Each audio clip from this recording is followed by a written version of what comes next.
So, if I can ask everyone to sit down. Yes. Obey me, people. If I can, yeah. So we're closing the door. Right, so latecomers will come in through the back. Our guests, sit down. All right. Boom, boom, boom. And where's the camera? There's the camera for the fellow Europeans. Yeah, very welcome. Thank you for braving the terrible weather here in Belcampo, and also a very warm welcome to the satellite events in Belgium, Italy, and Germany, twice. My name is Joris Luijendijk. I'm a former Middle East correspondent. I'll be your moderator for tonight. I'm really happy to do this. Also quite honored. I think I've covered the Second Intifada, which, looking back, seemed almost innocent compared to the scale of destruction and trauma today. But I came away feeling that the frame is all wrong when we look at this conflict. The frame is constantly that it's Israelis versus Palestinians, and talking to all of them for many years, I felt that that's actually the correct frame would be those Israelis and Palestinians who understand that coexistence is the only option, and those Israelis and Palestinians who feel that the other should be destroyed. That is actually the frame. But the media is organized in such a way, the politics are organized in such a way that that frame really struggles to be heard. And so it's with immense honor and happiness to welcome the people from Standing Together. But before I do this, there is housekeeping. These things get longer and longer. Toilets. We have toilets, and they are at the back. Yeah, you see, Dutch architecture. Please don't touch the equipment. Yeah, I don't know if, yeah. And then we're filming. It's both the stage and the crowd. So if you don't want to be on camera, sit on the sides. That's pretty harsh. So yeah, so if you're in the middle and you hate to be filmed, this is your cue to make it to the sides. All right, we have drinks scheduled at the end, and you can use your token.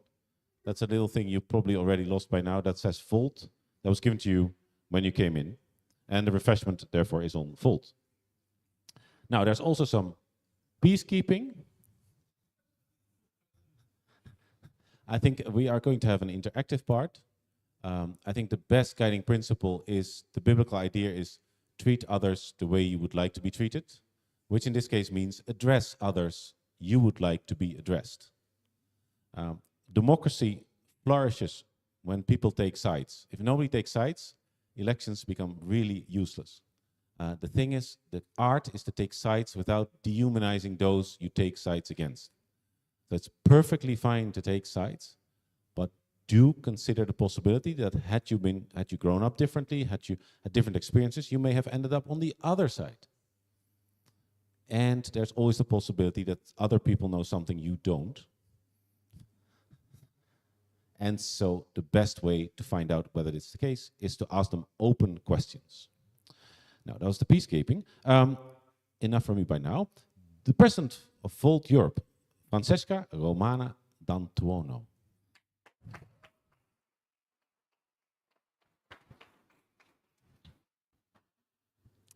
Good evening, everyone. Thank you. So, let me start by stating something. What do you mean? What do you mean? Okay, good. So, when it comes to European progressive organizations, there's only two kinds. And one kind of organization is the one that has a polarized, intense debate around Israel Palestine. And the other kind of organization doesn't really exist. They're lying. This is ever more true since October 7th. And I want to clear the air before we start. This whole conflict, genocide, pogrom, whatever you call what is happening, didn't start on October 7th. It started way before. It has a very long history. But starting on October 7th, all Europeans started receiving news about it every day. And everybody was forced to have an opinion on it. And everybody was forced to look at that corner of the world, which seems sometimes very distant, but it's really our neighbor. So that's the thing. And in my experience as a political leader, no debate has ever been this emotional and divisive and polarized. And I think it's somewhat odd, because here in Europe, we have the luxury of having these debates living in peace. We have the luxury of having these debates without fearing that a rocket will be fired on us, that our kids will be starved or deprived of water or killed or shot. It's a luxury that we forget sometimes. And yet, also, in my experience as a political leader, no debate has been ever more enriching and necessary. During this journey, I learned a lot. I learned that bridges can be built, that silence is a political choice, and that as long as we agree on human rights, it's okay to disagree. We are Volt. We are the party that has set on a mission to unite Europe, to speak with one voice, and to make sense of our cultural and political differences. So this event here tonight, it's actually both the end and the start of a journey. It's the end of a journey because this conversation started in our community, I don't even know when, probably when we were born. And I think it gets so heated and polarized in Europe because it has something to do with our own fratricidal wars, with our own genocidal past, with our own colonial history. So that's why. But also, it tells us that we can find common ground. And so, this is the first public event we have as a European organization. I know that probably in your community is different, but as we speak, there are people connected from different cities around Europe. Joost mentioned that before. And so my first address is to them. Thank you for everyone who's watching around Europe. I hope you learn with us, you debate, and you learn something tonight. Maybe you won't agree on everything, but hopefully you learn how to speak, to have a better dialogue. Then I want to thank, of course, the organizers, so Tetske Wellings, George Penn, who are there, Camilla Cicchetti, who's not here, Maurice Lawrence, who I'm not sure where he is, but all the people that made this possible, which it's very important, because it wasn't always easy, you know, to even think to have such an open debate. And then, of course, I want to thank our guests, our superstars for tonight, the leaders of Standing Together who are sitting here and that hopefully you will listen to tonight. I want to pronounce your name correctly, so let's try.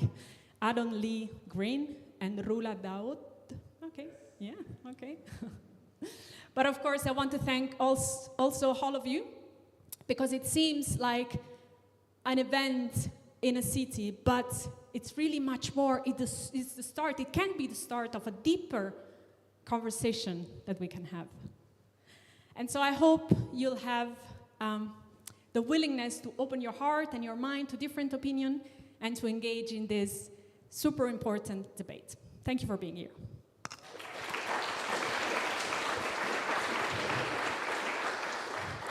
Thank you, Francesca. And so without further ado, can I please welcome to the stage Rula Daood and Alon-Lee Green. Why don't you sit here like a couple in therapy?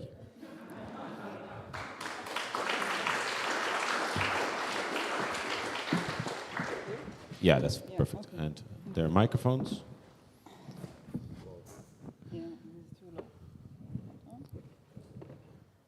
So you're on this unbelievably exhausting tour. And I imagine the Dutch accent speaking English will ring in your ears for days to come. These Dutch people. Rula, if I can ask with you if your microphone is okay. Yes. So over the past few days, what has surprised you most?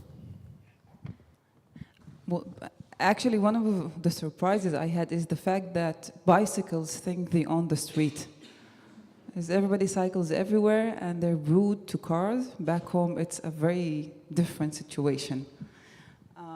But being more real, We've been here for a few days, and we've met a lot of people, politicians, students, communities, and I think an argument was made by many people, but in each and every discussion, I went out of the same discussion feeling that we talk about urgent stuff, but there's no sense of urgency within the room. People want to help, but it does not go into a certain action within these rooms.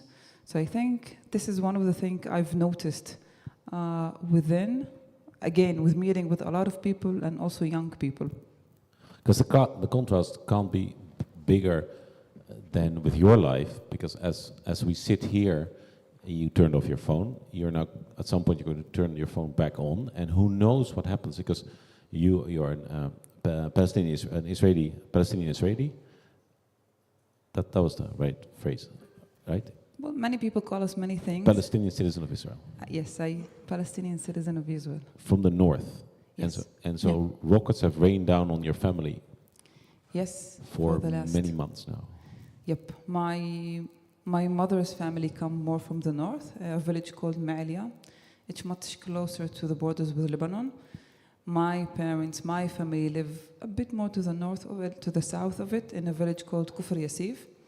And since, the escalation in the last few days, rockets that have been, coming from Hezbollah, from the south of Lebanon, my village and other villages have become in the range of these missiles. And we decided to come here, and a day after we landed, the attack started. And, in the north, and especially in Palestinian villages and cities, there's no shelters. So when a bomb comes, something comes, there is a siren, you just sit home next to some wall, not to the north, but to the south, because the Lebanon is in the north, and you pray, and that's it. And yes, it is not easy to be here and checking my phone all the time, especially now. I don't know if you've seen the news, but there was an attempt, and I don't know, they say Nasrallah has been, how do you say it in English? Targeted, yeah. Assassinated. I don't know. So it's going to be another very difficult night with me being here, but my family being in the north of Israel. Yeah. Alon-Lee Green, you're a Jewish citizen of Israel. And as we were having dinner, and you were also explaining so you're in contact with your mother, and what does she do because there's a staircase is a sort of substitute for a shelter. Yes, a lot of the buildings in Tel Aviv are old, do not have shelters, do not have the new renovated safe rooms within them. My building doesn't have one. My mother's building also doesn't have one, but my building has an internal staircase that is surrounded by other apartments, and my mom's staircase is just an external one to the northern wall, which is more dangerous.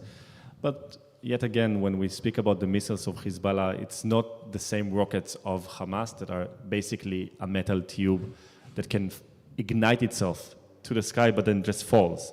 Rockets of Hezbollah has explosives in it. If it reaches your building, you're in a big, big trouble. So my mom called me, said, should I stay home? Should I call your partner back at your home and come to sleep tonight? I told her, yeah, call Eric. I guess Israel really has the ability, our government has the ability to create one action and then put millions of citizens in anxiety. It happened so many times with, very courageous and Hollywoodic kind of activities in Tehran and in Beirut. And whenever that happens, the first feeling, the first thought people have, more than they will maybe feel angry or proud of the government, or they will say it's like a movie, the first feeling will be anxiety. Yeah. Which contrasts then very painfully with the lack of urgency among your interlocutors as you're making a tour here, universities, politicians. just for those who didn't do their homework and do not yet know Standing Together, I'm sure you have a very short pitch. Yes. Give it to us. Standing Together is a grassroots movement of Jews and Palestinians within Israel. 20% of the citizens in Israel are Palestinian, 80% are Jewish. Our movement operates around issues of equality, social justice, and peace, fights against the war, against the occupation, in the pursuit of a reality where we are all equal, free, and independent. Not bad. And so I'm sure you also have, yeah.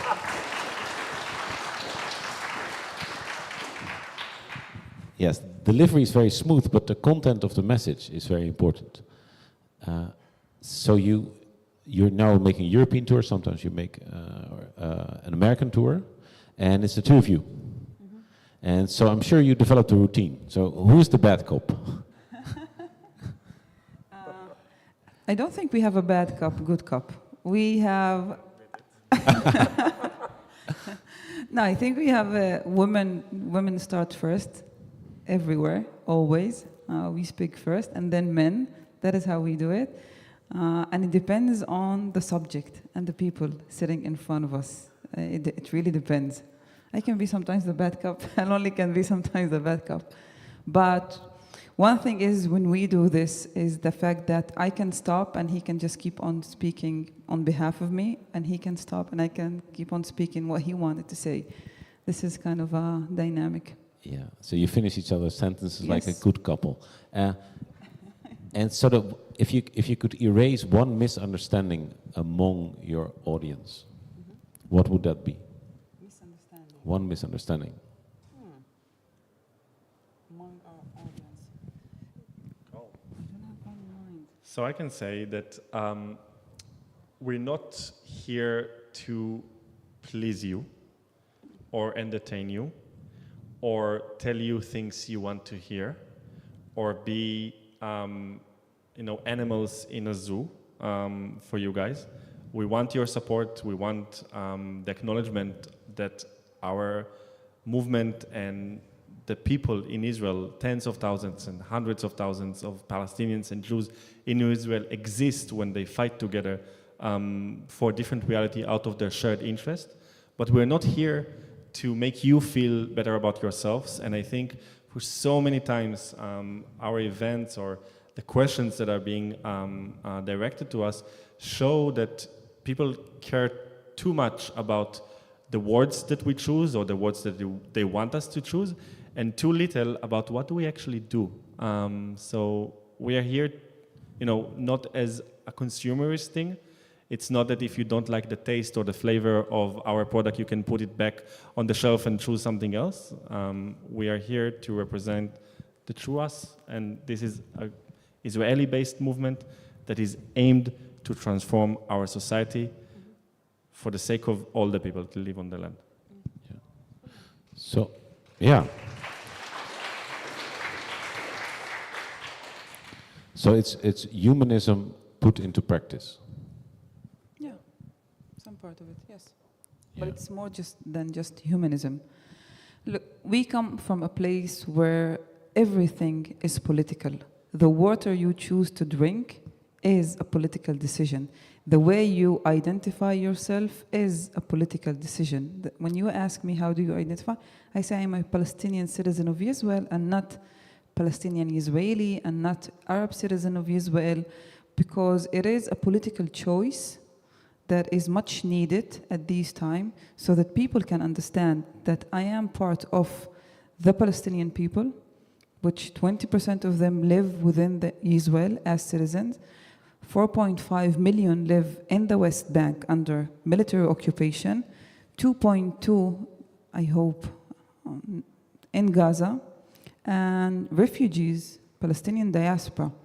But I am also part of the Israeli society.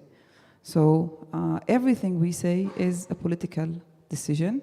And it's not just about, our humanity. Yes, we are in a fight in one of the most harshest periods of our lives, where we see our society, the one we come from, losing its humanity. It is a fight over the humanity of people, but it's also a political fight. It is a fight to build, a political will within the people that we live with in order to change what's happening to us right now. So yes, it is humanitarian, it is the humanity of us, but it's also politics. It's all about politics in the place we come from. I do hope it's less political, but this is the situation. And so what has been the biggest victory so far?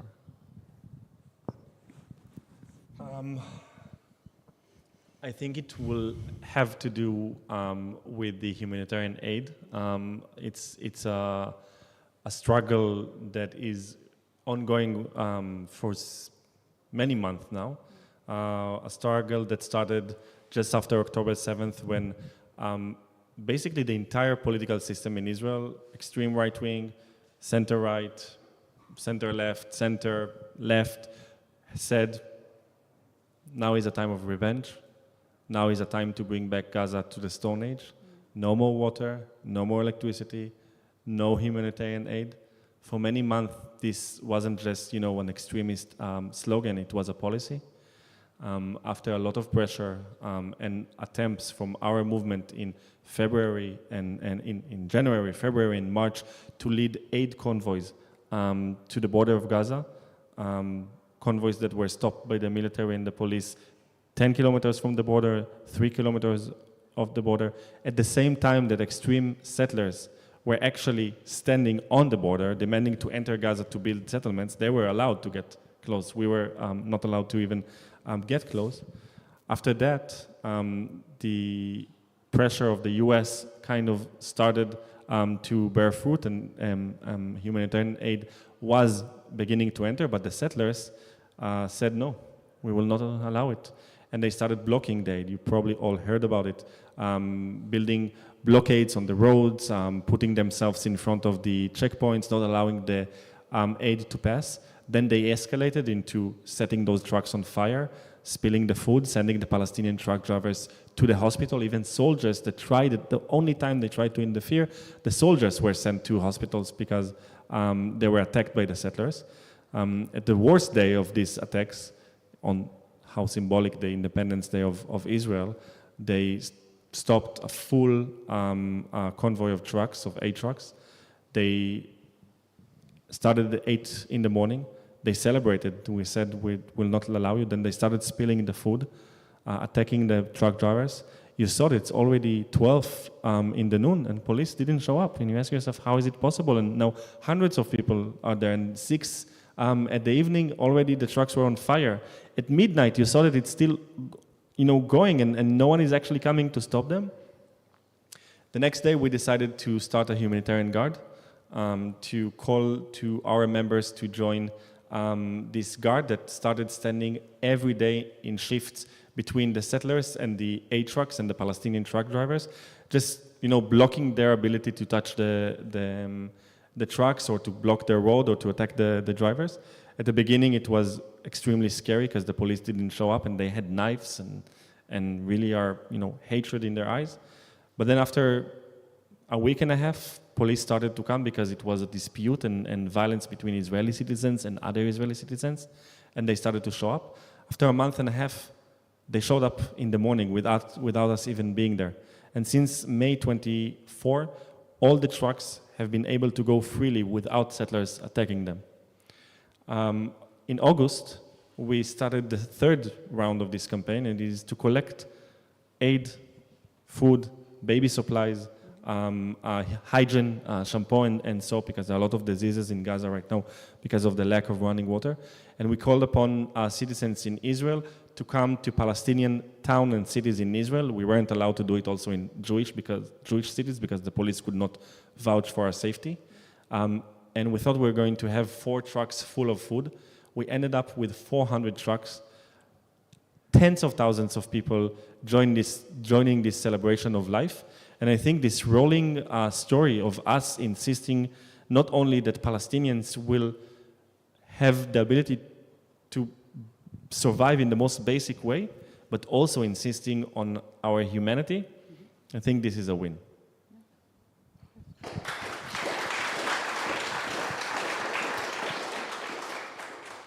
So Jews and Palestinians working together in an organization disputes the frame that this is between Jews and Palestinians, and then Jews putting themselves in harm's way against other Jews in order to help Palestinians in Gaza, again, disrupts this frame.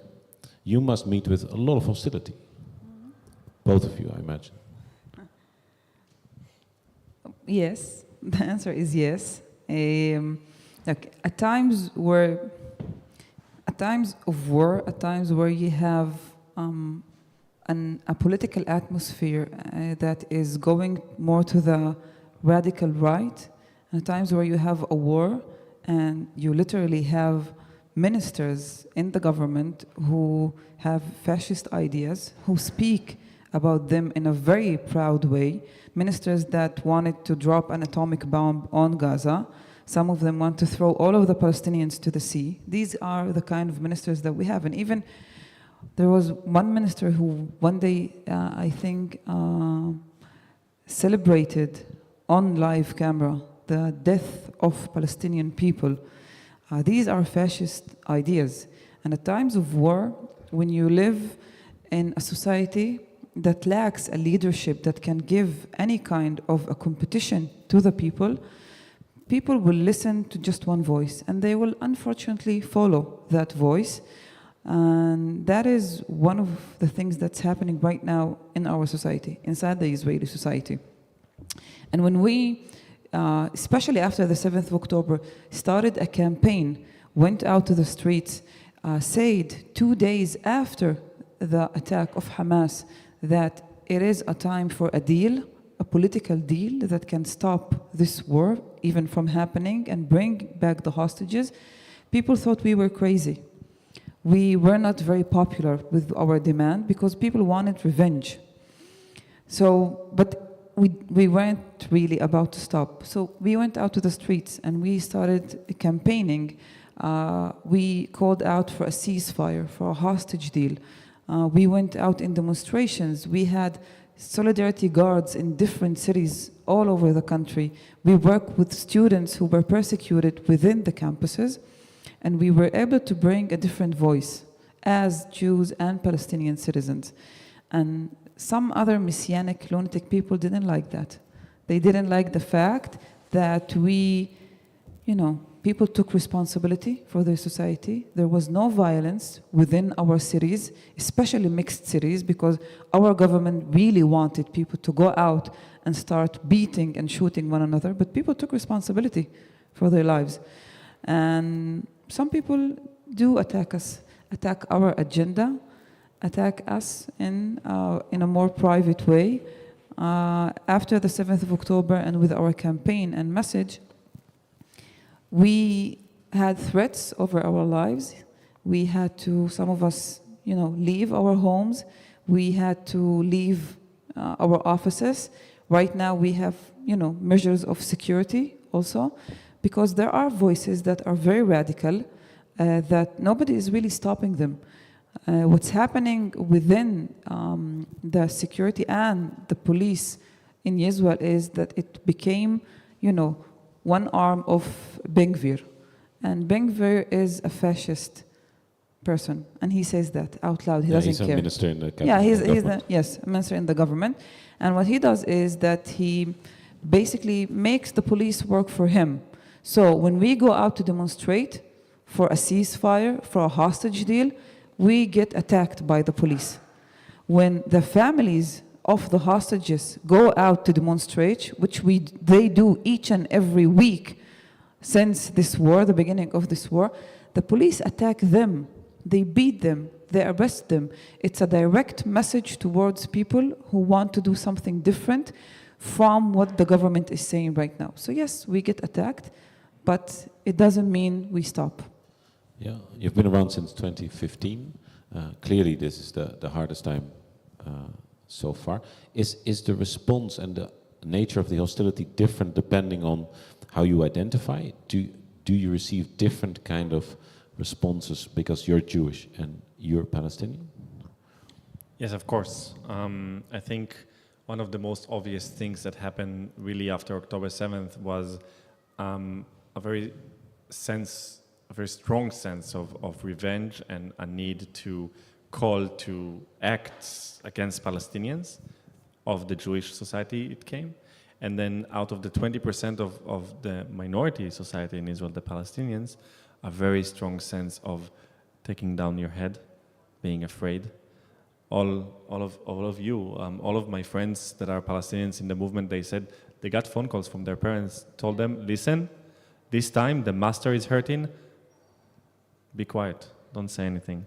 And then we saw a huge persecution wave of Palestinian citizens of Israel that are students that wrote, don't hurt the children in Gaza. They were expelled from school, from university. Some, just said, listen, this is not the time to act against the Palestinians. We need to remember that we are all one. Your support of terrorists. Everything political that you would say, even if it would be very peaceful or calling for peace, would not be allowed, not by law, but actually by the police or by the institutions. And I could write it, and I would not be arrested or not be expelled.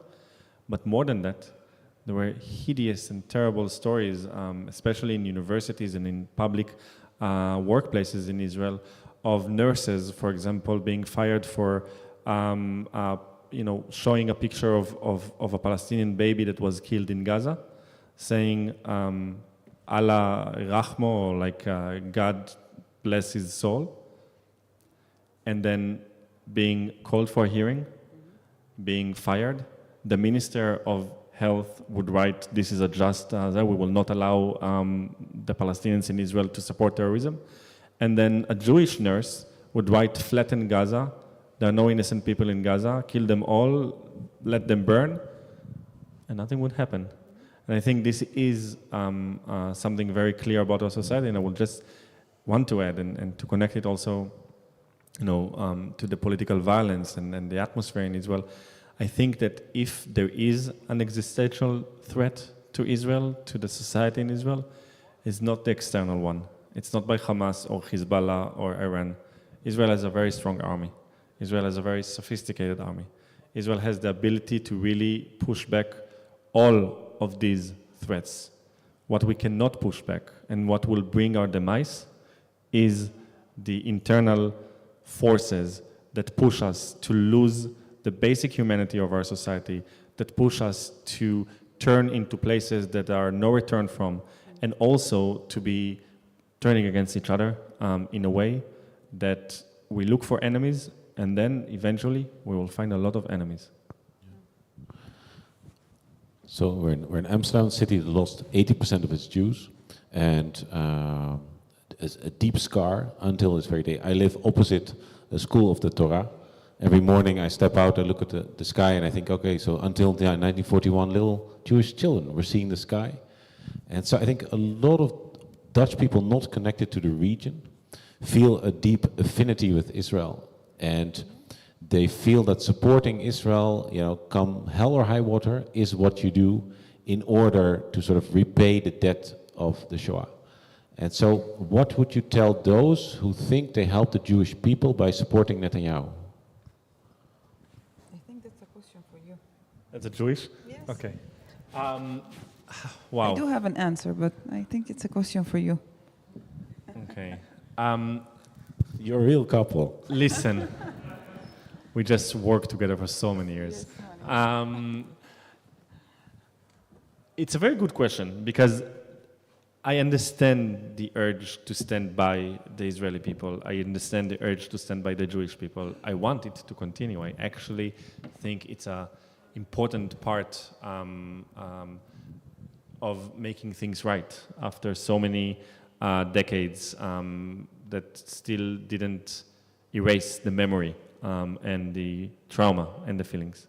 But then if a person really wants to be, our country really wants to be standing with Israel, they need to ask, what does it really mean? Mm-hmm. Does standing with the Israeli government means standing with the Israeli people? The answer is no. Does standing with the Israeli people means standing with military controlling millions of Palestinians that live under the control of Israel but are not the citizens of Israel? The answer is that it's not serving the interest of the Israelis. The standing with the Israelis meaning giving a blank check to the Israeli government, doing whatever they want, thinking there are no consequences to anything they do, to any violence that they inflict to so many nations in the Middle East. The answer that it does not serve our interests. It cannot bring safety to the people in Israel. And we are calling you, I think, to stand with the people in Israel. The people in Israel that are going to the streets for almost 2 years now, demanding the resignation of this government, demanding the change in Israel, demanding peace, demanding a ceasefire. This will be standing with the Israeli people. And also, I think it is important to remember that on our land, there are not only Jewish people living. There are 7 million Jewish people living, and they will stay, and they will not go anywhere. But next to them, there are 7 million Palestinian people, and they will stay, and they will not go anywhere.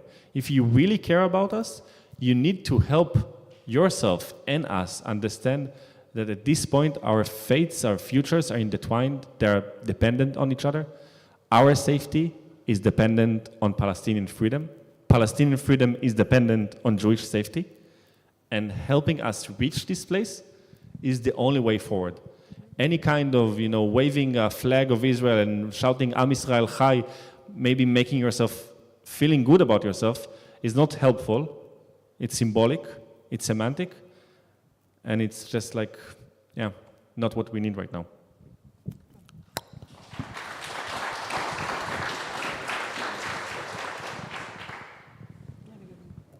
You second this motion? Well, yes, I don't really have anything more to add. I think he gave you the perfect answer. It's just that, also being here and going outside of home and Israel Palestine, we see how people react to our reality. They react in a way that they see things as black and white, as there are two sides, and they want to pick a side. But our reality is picking the side of life, basically.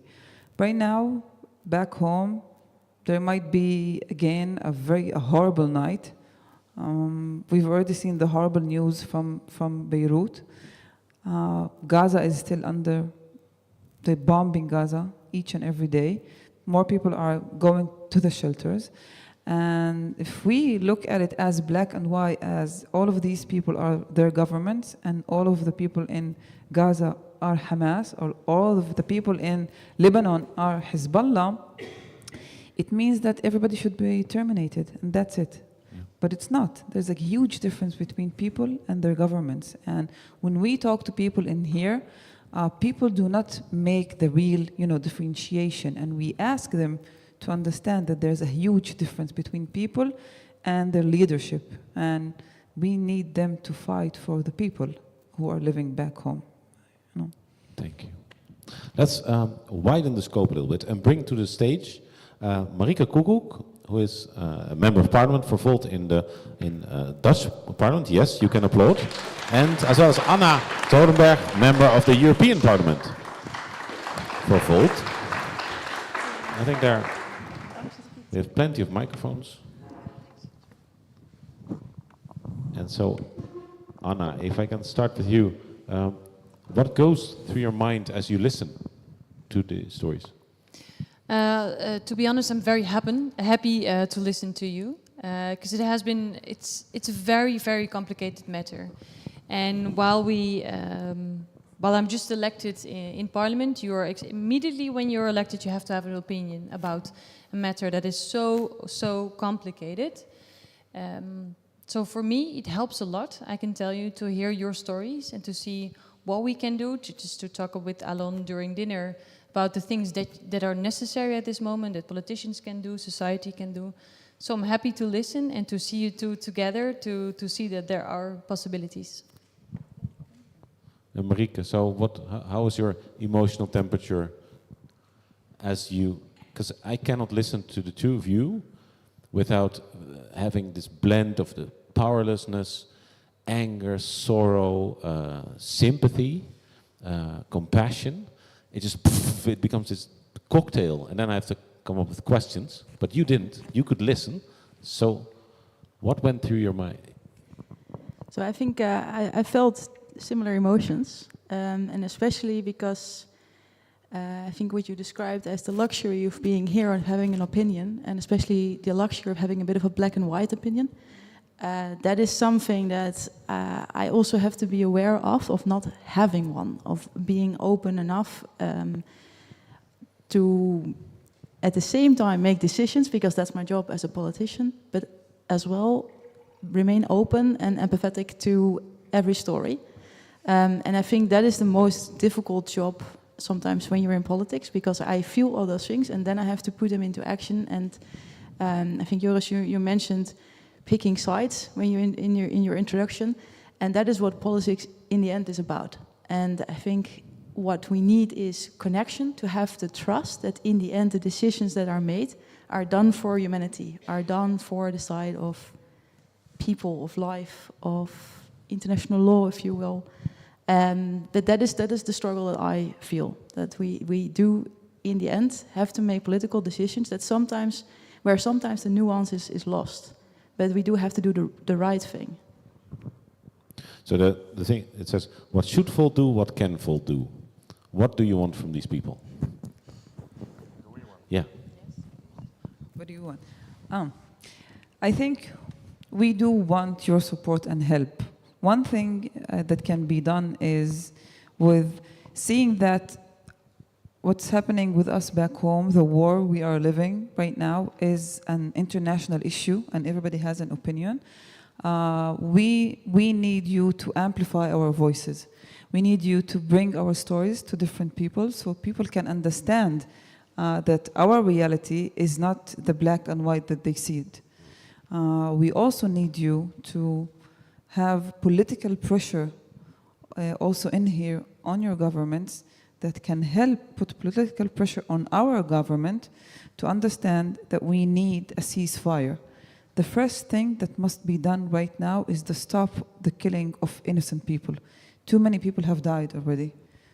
More than 41,000 people in Gaza, more than 2,000 people in Israel. There are hostages still within the tunnels of Hamas. We are going into a regional war that will bring more thousands of people killed if it will continue. And we need a decision right now to stop these wars. But we also need a solution when we look forward. And right now, even if we get a ceasefire, it doesn't mean that this situation will end. We can easily go back to a situation when there is a war in 2 to 3 years. So we also need a vision of how will our home look alike. What kind of a leadership will be there, and what kind of a pressure can also internationally be put in our government. And that is to ask you to ask for a peace, a Israeli-Palestinian peace.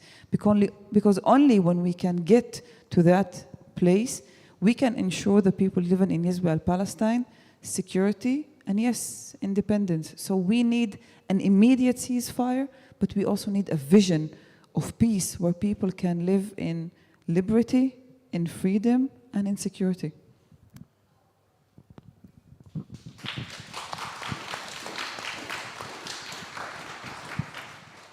Now, time to deliver. I think that is one of the frustrations that I felt the last months, when I look at the Dutch government, because I feel that I have a responsibility there, that the Dutch government is currently lacking its responsibility because it's sort of in waiting modus, and I think that was for political interest and not for the right reasons. So we have been calling for a ceasefire, but I have not seen that voice growing yet in Dutch Parliament. I think there might be a time where there is an opportunity, but it has a lot to do with the US, and that's a big frustration of mine, that we do not put people and lives and the prospect of sustainable peace first in line. We put political interest in line.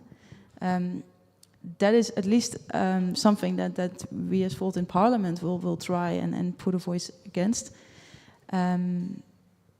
I do think that maybe now the times are shifting a little bit to that it will go. It's going too slow to me. So that's one of the frustrations I share with you, and I think we have to put more effort also in Dutch society to have this sort of way more nuanced perspective on what we can do. It's not something that we just look at from the safety of our couches. It's something that we have a joint responsibility, because this is something that concerns the entire international community, us included. I think that's something, how pessimistic this is, but that feeling is growing a bit within the parliament. I can say the European Parliament, but it's mainly, and it's quite a sad story, because of the fact that the conflict may escalate, that Europeans start to feel like, okay, it's coming even closer and it can have an effect on us as well. So people start to realize something has to happen.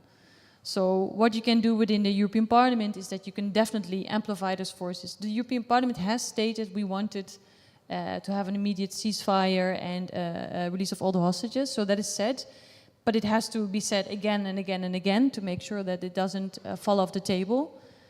And on the other hand, there is also the fact that all national foreign policies is a national competence. So the European Parliament is also a bit powerless in this sense, and that is also something that should change. It should be so good if all the different countries can come together and stand up for what is needed. And other than that, I think it is important that we have your stories, that we are not going to be the ones saying this should be their vision, this is how the region can be stable or how you can live together. It's going to be up to you. So the international society can put pressure, can make sure there's humanitarian aid, and then it's at the end the people of Israel that have to find and have to come up with a new vision and solution. Yeah, because when Ukraine was invaded, immediately the frame, the news frame was, what should the Europeans do? But after October 7, there was none of that. Yeah. There wasn't even an attempt to formulate any kind of European response, and von der Leyen took off on her own. So the conflict has also made us Europeans look incredibly weak and even irrelevant. I mean, I'm still glad you're here. But you sometimes, and that, for fault. I agree, yeah. What do your colleagues in the European Parliament tell you when you tell them, look, we look like irrelevant, decadent, graying? I have been there only for 1 month. So just to be very honest, it's also like, for me, it's as a new member, it's going to be finding my way to see what I can do. I'll be very honest with you. And by talking to you, can already understand better what I can do.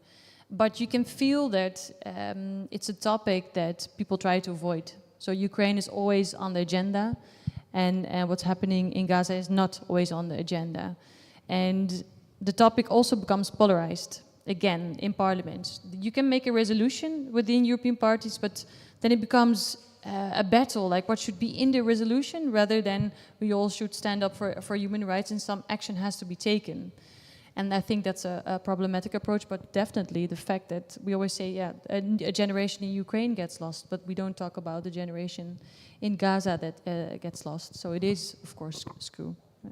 Well, and that's a choice, because I understand what you mean when you say, like, Europe did not act, but I think we actually acted by not acting. We chose a position, and I think we did that because we couldn't confront each other with our different views. I mean, Europe, of course, as it works now, we always have to find one view. And with Ukraine, that was far easier than with Israel Gaza. And that is why Europe chose to do nothing. And that is a choice. That is not being neutral. There's no neutrality in this.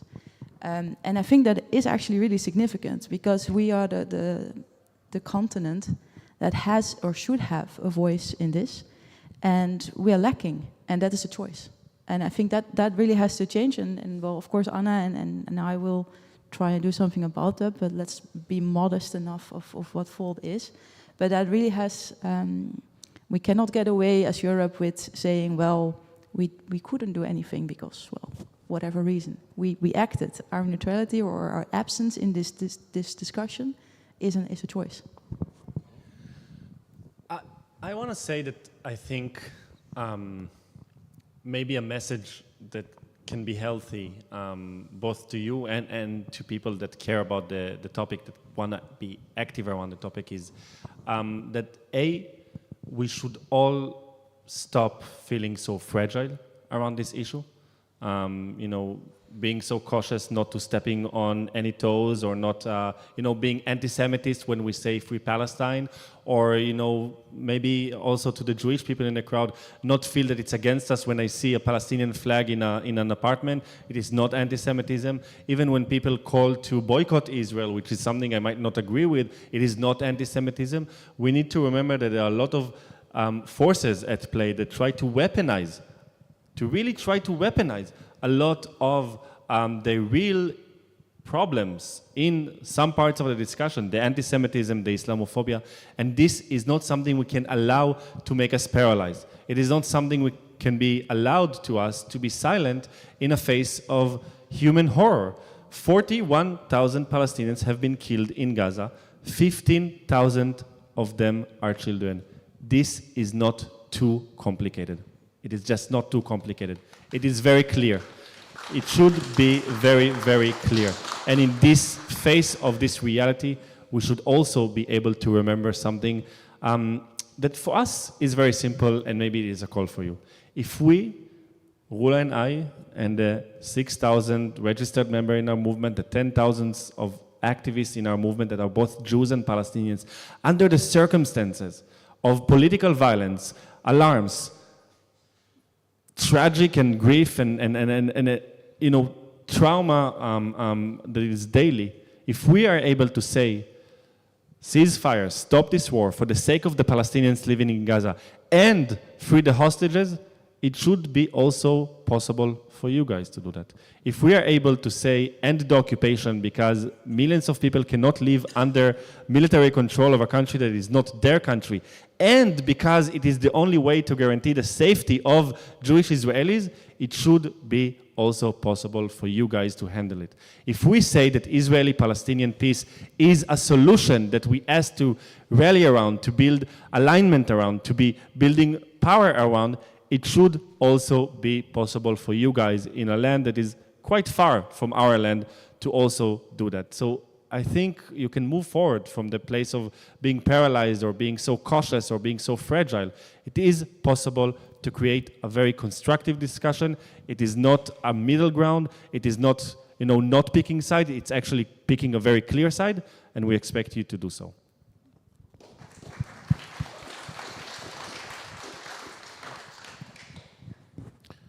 And I think for some context in the Dutch situation, so I have quite a few Jewish friends, and some of them are seriously trying to emigrate to Canada because they truly believe with their whole hearts that they are not safe here, that it is truly 1933.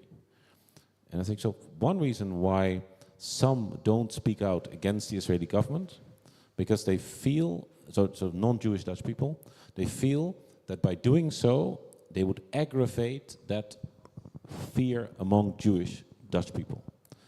And you know, I think a lot of Dutch people will feel a special responsibility for the sense of security for Jews.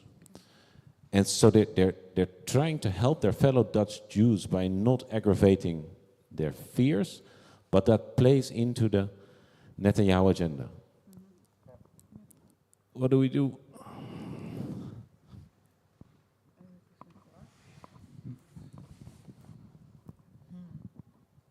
Well, I think one thing that's becoming more and more clear at these times, there's a lack of leadership.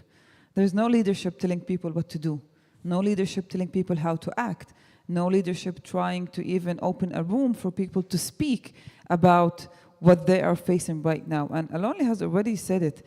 You can't be that fragile when it comes to what's happening back home to us. People need to be able to sit in the room or stand or have a discussion about what's happening in Israel Palestine, about the attacks, about the people that have been killed, about the lives that have been lost already, but also to take a stand. There is nothing more at these times of extreme people nothing more radical than picking the side of the life of people.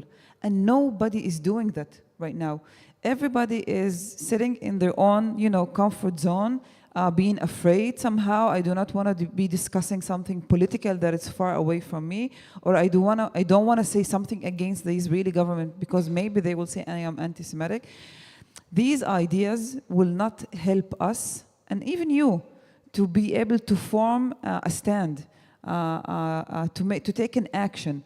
And again, if we are able to do that back home with everything happening with us and our reality under a war, there's no reason why you, in such a privileged place, no war right now happening, you are not able to do that. And yes, there's a huge lack of leadership, but leadership also comes from people who take a stand, from people who step forward, from people who organize, mobilize, who bring a different voice into this political situation, and other people will follow. So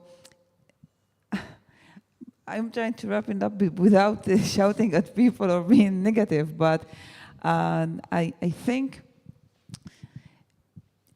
times like these, saying that we are afraid to be part of it, or saying that this is affecting us more than it's affecting you, is just deciding again that you don't want to be part of the solution. But we need you to be part of the solution. It's a must at these times. Just one small anecdote, very short. Being paralyzed or choosing not to say something to not maybe make anti-Semitism stronger and stuff, this preserves the status quo. And just keep in mind that the status quo is shitty.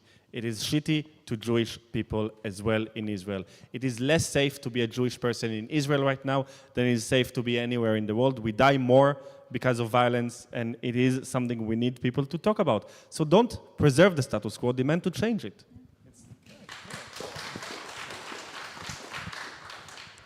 Now, there are also those whose sense of justice is deeply affected by what they see on their timelines, what's happening in Gaza. And so they think that they help the Palestinians by perhaps sometimes even justifying the actions of Hamas, for example, calling it the legitimate armed resistance. So after having addressed those who believe they help the Jewish people by supporting Netanyahu, what would you say to somebody who believes she helps or he helps the Palestinians by, flirting with Hamas support? Okay. I'm going to be straightforward about this. We all know that the 7th of October didn't happen from vacuum. We all know what's been happening back home. We know that Gaza is under siege, was under siege for 17 years, that there is an occupation on the West Bank, military occupation on the West Bank. And when people are under occupation, people fight for their own freedom. But there's a huge difference between fighting for your own freedom and waking up someday and attacking, unarmed, innocent people. That is not an act of liberation, at least not for me. That is not how I see liberation. Now, today, when I talk also to young people, I see others romanticizing about on everything that's happening in Gaza. There is a huge sense of, hi, this is how resistance looks, and yes, if Gazans will die, they will die for their own freedom. It is not the situation, friends. People in Gaza don't want to keep on dying. People want the basic thing, to live in security, to be able to have a home, to be able to grow kids, to be able to bring food, to be able to send their kids into school and to know that their kids can go asleep in safety. Okay? There's a huge difference between resistance, when we talk about resistance, when we talk about basically sacrificing your people for your own political agenda. And for me, that is what happened also on the 7th of October. When Hamas decided to attack, it was not because they wanted to liberate people from Gaza. No, it's because Hamas understood that it's losing power in Gaza and they need more power within the West Bank. And today, with each and every bomb that falls on Gaza, Hamas becomes stronger in the West Bank. It does. So what must be done right now is not romanticizing about people dying in Gaza in masses, but it's about thinking, what can we do in order to push forward a different leadership also for Palestinians? What can we do? How can we help? So also Palestinians can have alternatives and not just Israelis. And that is the thing that people should be doing and calling out for. If we don't have alternatives, the situation will not change. What we are living right now will just go on and on and on again in a couple of years. So we need alternatives. We need other political powers to be part of this game in order to have a change and make a change for people. So, Anna and Marieke, this is such a strong case the two of you are making. You know, I struggle to come up with any counter argument. And so why is it that politicians as talented as those with Volt fail to make that case to the Dutch people? So, without justifying it, but just to provide an explanation, or where I think part of the explanation lies. To pick a side gives us the illusion of control. And I think in a situation where you feel scared and powerless, that is sort of the easy way out. Pick a side so you have the illusion of control. And as human as that might be, politicians should not do it, because that's the wrong reason to pick a side. But politicians in the Netherlands, but I think not only in the Netherlands, have done the human thing, and maybe not just because they're also human, but maybe also because it gives you some political benefit. So the debate, at least in my experience in Parliament in the Netherlands, has been stunted, because anything that you say that would actually lead to a decision will be countered with, you chose a side, and I will shame you for picking a side, or for picking a word, or for neglecting something historic. And if you act like that, if you don't discuss what you should do to move forward, but if you act on each other and you try and shame each other for the points of view you try to bring into the debate, that sort of kills the debate right away. And that has been, I don't know if it's a conscious choice. I would say it's a conscious choice to not make a choice. And this is sort of the strategy that you do to not make a choice. And that has political interests that lie with maybe some history of the parties that are now in power. It has also a lot to do with what you earlier said, the situation in the US and sort of the waiting point that the world is now looking at. And the Dutch government, at least, has not stepped up where it has to step up. We have abstained this week in the United Nations in the vote, and that at this point is unacceptable, I think. So we as the Netherlands, I think, are at the government at least, are consciously making a choice to use all those really human emotions for political gain. And that is difficult to do something about when the debate is completely killed by sort of personal attacks. So that's the explanation, not the justification. I do think we have to find a different way, so I deeply respect that you are here, because I think that also helps us in the debate. Because if I try and step out of the two sides and try to move forward, it's really easy also to kill my voice. And you might be even right if you tell me that I am prejudiced or tell me I have a blind spot. But so it really helps to have stories of people who you cannot dismiss that easily. Yeah, I'm justifiably so easier to dismiss. Let's expand those present on the podium even more. And I'm getting a little worried because I'm going to ask two people to the podium, but there's only one chair. And so let's see how we're going to do this with Sher Khan and Itai Garmi. Oh, you're going off stage. All right. So thank you, Anna and Marieke. This makes things considerably easier. Give them a warm round of applause. So there's the famous British saying, "A familiarity breeds contempt."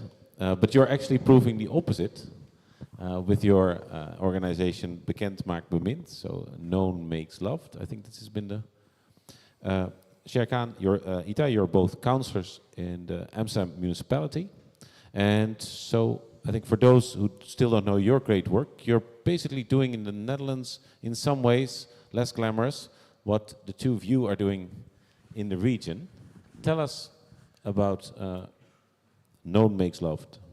Well, first of all, that comparison is a big honor, so thank you. Fortunately, we have a much different circumstances here. But yeah, a lot of the things that were said are recognizable. And I think what we're basically trying to do is to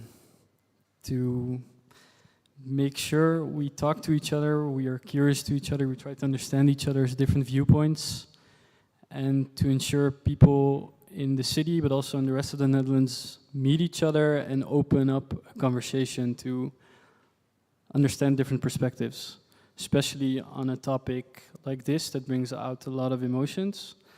And I think our current society, for me, proves every day that we find it very, very, very difficult to do so, to open up a conversation. And I think our big goal is to inspire people to do so.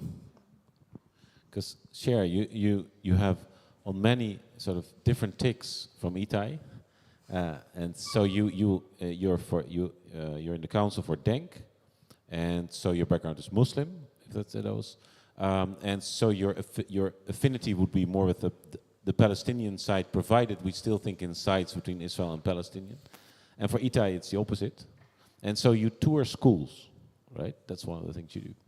So what did you learn about Itai as you toured the schools, and what did you learn about the kids in school? Yeah, there's this picture, I see it coming by like every other time, is about viewpoints. You see, from one viewpoint, you see a circle, and you look at from another viewpoint, and you see a square or a rectangle. And that's something which I'm reminded of constant every time I'm with Itai. It doesn't matter what happens. It's always like, for example, when people say in demonstrations, from the river to the sea, Palestine will be free. It has for me a very different meaning. And you know, there was this debate in October, and I think I said to Itai, like, this was going to be my contribution. And he called me up, and he said to me, like, there was an emotional discussion, like, this is what it means to me. And that's at that point, like points like this, I'm reminded of how how I look at things may not be the same as he looks at the same object or the same topic, and that forces me to think about, well, what I'm trying to do really. There was a discussion going on about picking sides. Well, I do think you have to pick sides, always.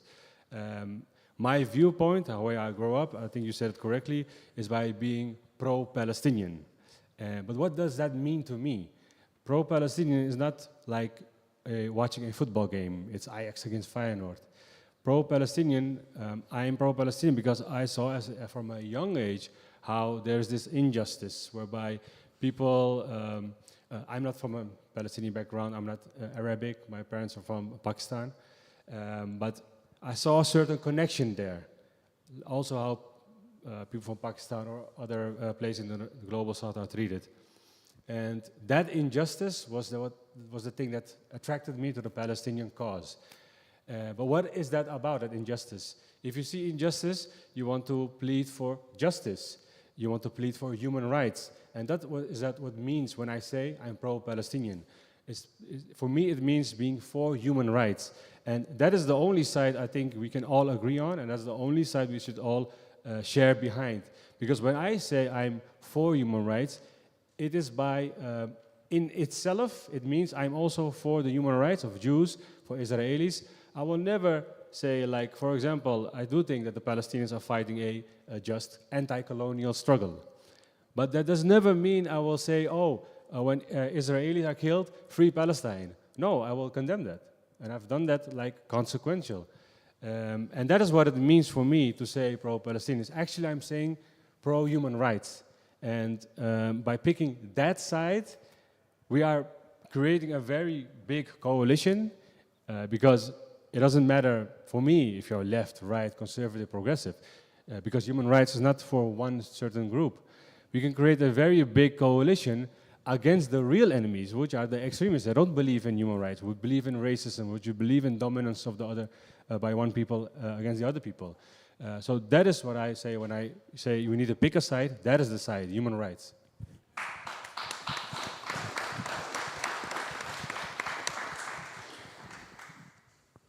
And so you're also a couple? Basically. Yes. Yeah, and the other day, Itai and I were talking, and I think you were talking about sometimes you go to these schools in New West full of quite spoiled kids. And for those spoiled kids, they're both seeing a Jew for the first time and a Muslim for the first time. Just in one package. Yeah, and they never see the difference. They don't know who's a Jew, who's a Muslim. But there have been sort of hairy moments, have there? I mean, between the two of you, I mean, you cannot have experienced the past year without going through very deep emotions, either way. Yeah, of course you experience emotions. I mean, I'm also Israeli. I have a lot of family and friends there, and I feel a lot of different things with everything that's happening over there. And yeah, we also have emotions between us. Cher is very vocal also on Twitter. And I sometimes have opinions about things that he says, but we always have an open conversation about it. I'm curious to hear what his opinion is, why he came to that conclusion. And yeah, I also sometimes feel hurt. I feel like, I should take this personally, but when I hear his explanation, 90% of the times we actually agree. I would just maybe use different words, but yeah, it's an open conversation, and we have that because we invested time in each other in peacetime. Like before the 7th of October, we got to know each other in the city council. We had our first debate was about anti-Semitism, and I shared how I experienced it to grow up as a Jewish boy in Amsterdam. And Cher also had a contribution during the debate, and I was surprised because I thought, oh well, with Denk as a Jew and Israeli, I shouldn't be there, so I hadn't talked to him before. And then this opened up a conversation between us, and we saw we have much more in common than we first thought. And we started working together, and we thought, hey, this experience, everyone in the city should also experience this. And this is how we started our cooperation. And then, due to coincidence, they had to vote on the proposal on the 11th of October, and then the 7th of October happened. And yeah, I remember one of the first persons I called was Cher to tell him, look, I don't think I'm able now to talk about connection and peace, and I think this is maybe not the right time.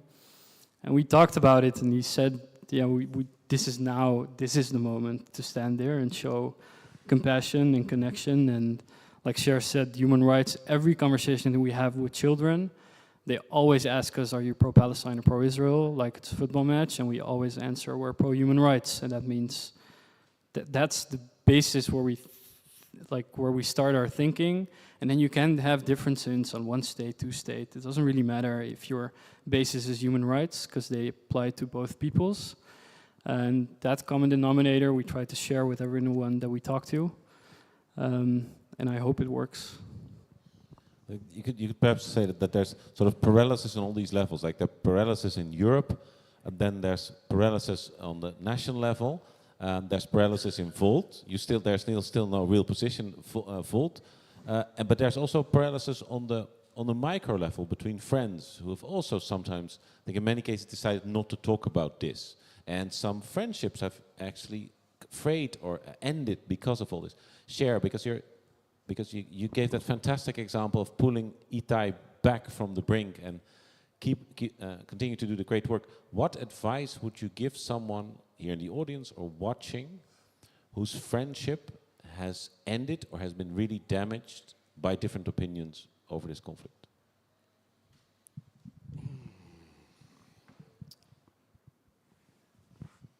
Yeah, honestly, that's a really difficult question. Maybe he wasn't your friend to start with. That's also a possibility. like if someone really is your friend, then they will show interest in your feelings. And you can always say, you know, let's agree to disagree. We also say to each other, like, we agree a lot with each other, but there are certain points we won't agree. Do we spend a lot of time on the parts that we disagree? No, we just say, okay, that's your opinion, that's mine. I respect you for yours, and you respect mine. We can also debate each other as we go mad about the differences. No, we can also say, let's put it to peace. There's 90% we agree on. Let's focus on that. That could also be an option, a way to talk to each other, just by saying very basically, let's agree to disagree on this point. And we do keep asking questions to each other, so we are curious to our different viewpoints. That's very important to state. I mean, also, I also lost friends since the 7th of October because, I mean, I got really insulted that some people put really harsh things on, for instance, social media, but they've never asked me how I am, for instance, and they know I have family there, and that sucks. And for instance, Israel always asks, how are you doing? And I mean, that is for me, that is also friendship and standing up for each other. And you don't need to agree politically, but we're all humans, and we are, I mean, Rula and Alon explained it perfectly. Everyone is suffering over there in one way or the other. So we should show much more compassion, especially here when we are much more far away from it. Compassion and curiosity.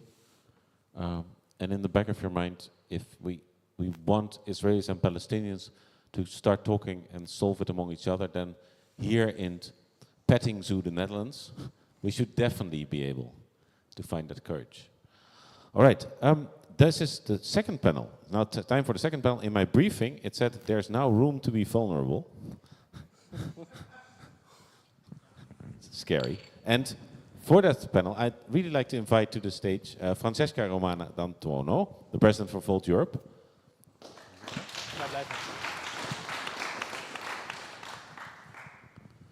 Francesca, so what's been going on in the past hour in you as you listen to all this? Thank you.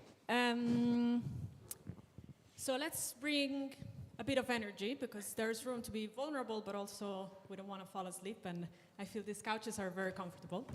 So what has been going on in my mind, it's crazy how the things that actually Alon-Lee and Rula were describing, I thought, oh my God, this has been also my experience, and I am an Italian living in Berlin, so what's, you know, how is this possible? But still, I think the conversation in our society has been so exhausting, because every little word that you say, it's constantly put in one camp or the other. So you cannot say, I condemn the 7th of October without saying, oh yeah, but actually, you know, the occupation, etc. Or you cannot say free Palestine without saying, yeah, but I don't mean I want to Israel not to exist. And maybe it is important to use the correct language. I don't want to, you know, I don't want to say this is not important, but I find it interesting that living in a society that is completely different and distant, and again, that has the luxury to have the debates while we're at peace, I thought it's crazy how many things I really recognize in what you're saying. Can I continue? Okay. Then I promise I'll be brief. The other thing that really crossed my mind is I think out of fear of this polarization, out of fear of being called anti-Semite, for example, which you can understand. I'm Italian. What were my grandparents doing some years ago? You know, like it's something so shameful and horrible that sometimes we disempower ourselves out of this fear, and so we forget that maybe you don't have the power to, you know, propose a policy to the Knesset or even to the European Parliament, but you do have the power to mobilize energy and to bring people together and to apply political pressure, which in the end is the thing that counts. When you look at the big fights that we have been witnessing in Europe in recent times, who put climate change on the agenda? A little girl from Sweden, in the end. So I find it interesting how sometimes we disempower ourselves out of fear, but really we have the power of do things if we really want to.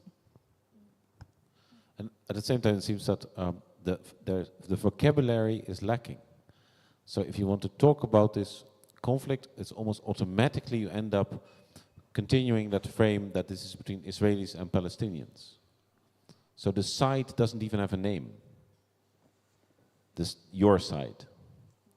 So it used to be perhaps the peace movement, but that fell apart. I don't agree with you. I think it is possible. I mean, they're doing it. I feel Sharon and I are also doing it. You just need to put a little bit of effort. And yeah, like I said before, show compassion, to curiosity to the other side. Try to understand the different perspectives and be considerate. And yes, sometimes you need to pay attention to your wording because it is sensitive to some people. But I think we have the right words. And again, saying we don't have the right words, it's paralyzing us again. And we shouldn't say that, I think. Yeah. So, what's next then, in order to help them along? Okay. I don't know if anyone wants to go, but what I think we as an organization have some political leverage. We're maybe not the green left or whatever is mainstream, but we have elected people in 10 countries, and I think in their constituency they can put out motions, they can support the local constituency. I want to go to this topic for a second because this is that thing that actually has been taken, 80% of my time during the last year. Well, maybe not 80, but a lot of my time during the last year. I think, I don't think that everybody means well. I think that there are extremists. I think that it's not always a matter of language. Sometimes the language is used to hurt you or to define something really wrong. But in my experience, when you talk one-on-one, people are very different. When you take the time to really engage with them personally, things really change, and then you can sideline the extremist. So we do have some political leverage. I think we can use it. And the other one, this is not only a party, this is also a movement that has started a very long, very excruciating, but also super enriching conversation to reach the point where we do have a common language, where we can find common solutions and then try to push them from a civil society perspective. Yeah, maybe to add, I'm a city council member, so maybe I don't have a lot of political leverage, although Amsterdam had a motion that we are for a ceasefire and a hostage deal. I think for us, it's our task, first of all, was to bring your story here to the Netherlands, and I'm sorry for your tight schedule this week, but I think it's important that you meet a lot of people and people hear your stories. And I think it's our job to make sure this conflict stays human in the sense that people keep seeing each other as humans, and especially when we see now that, for instance, you gave examples on how Jews are feeling or how Muslim hate or anti-Semitism is weaponized by certain political parties. I think it's our job to break through that and to show the human side of each other, so our society still functions as a functional society, and we definitely can do that because we're not in a war. But that's, I think, also eventually how we help Israelis and Palestinians. It's the first step. So you also get a sense of, because you also tour the US. Sometimes. That's right. Huh? So preferably not, but we have to. Right. But that is an indirect compliment then for us Europeans. You like us better than the Americans. Of course. But is it qualitatively different? Yes, I think the tours, the political meetings, the political discussions. Let's start from the common thing. I think you got our feeling and our experience here that a lot of the times the discussion here is theoretic. Is about words, it's about definitions, it's about terminology, it's about signaling something about yourself, not necessarily about the reality or the lives of people that you claim you fight for. It is challenging. I think this exists in both Europe and the US. I think that a lot of the people do ask themselves, questions about positions and statements as if, sometimes it's a bit ridiculous even because the world does not hold its breath to read the statement of your football team, right? It's not that important, or even of your university. And people can go into deep fights about what words to choose in these statements. And then you release these statements after you lost your friends, you lost your partners, you lost your colleagues, and no one reads it because it's not that important. Again, it does not change reality. And it seems as if there's more weight put on the side of condemning reality, cursing reality, speaking as loud as possible and in the most extreme words as possible against reality, than actually asking the question of how do we change reality. And I think, one big difference is Muslim communities. I think that when we go to the US, we see more, or let's say less diversity in the discussion, more people that are very privileged, very white, don't want to, insult anyone, but people that tend to connect this issue with 1 million other issues and say that the entrance bar to the club of who can be part of the anti-occupation or the ceasefire or the anti-Israel or whatever fight, they need to check all the, the items on the list. And when we do meet with Muslim communities or with countries that, the movement is both, progressive people from the, white people and Muslim communities, something is a bit more grounded in the demand, in the way it's looking. I think this is the way Europe is different. But I do say that I think in general what we do expect out of the entire conversation in the international community, in communities that we know that they care and we want them to continue to care, is that, again, it is not enough to find the best words to shout at reality. We need to think at this point what can take us forward, what can move us away from this moment. And this is, of course, demanding a ceasefire. Asking yourself, how can you rally as many forces and as many communities behind the demand to ceasefire, meaning not closing the doors to people that can say ceasefire, but maybe they find themselves in a different way than you, and then they should be allowed also to this club, something very different. But then also, how do we move forward just from ceasefire? And I think we need to start talking about the solution of Israeli-Palestinian peace, of a reality that can be named in many different names, and at its essence is a peace of equality and freedom and independence to all the people that live on the land. We can agree on that. A lot of people can agree on that.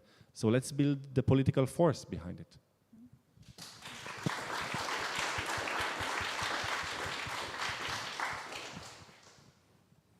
Chair.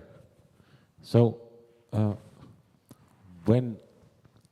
think in a way this conversation is also about courage, about not giving up in the face of trauma, anger, unproductive rage, and so on. How do you personally, yourself, sort of keep the faith?